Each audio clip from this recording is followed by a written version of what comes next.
mi kan lai ram hi kil venin mo una hoi le kom chân tung ra thâu chân tiếng in do usi kan chon mi phim thiam na ki kan lai ram cha a si sham se lung rol nak thin lung budin dot nak chu kan ngan tar chin la an mia ma sang e ti shim la lai mi chu kum khat kan si ar phi bang kan chiu dung giang lai mi phun nang dấu chun tak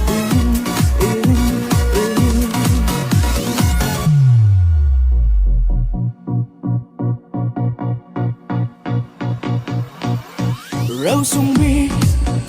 adobe kan nei mi kan lai thil thuam kil venin par kun kip an par na kan sui lai ram khwalit pi do usi lai nu cha a lai pa ek chan nak le dot nak he chang mu si lai pa cha a lai nu dot nak he kan kil ve lai zung zalin kan chon mi phim thiam na khi kan lai ram cha a si sham se lung rol nak thin lung pudin dot nak chu kan ngan tar chin la an mia ma sang e ti shim la lai mi chu kum khat kan si ar phi bang kan chiu dung zan lai mi phun nang dốc chun tak ar phi bang kan chiu dung zan lai mi phun nang dốc chun tak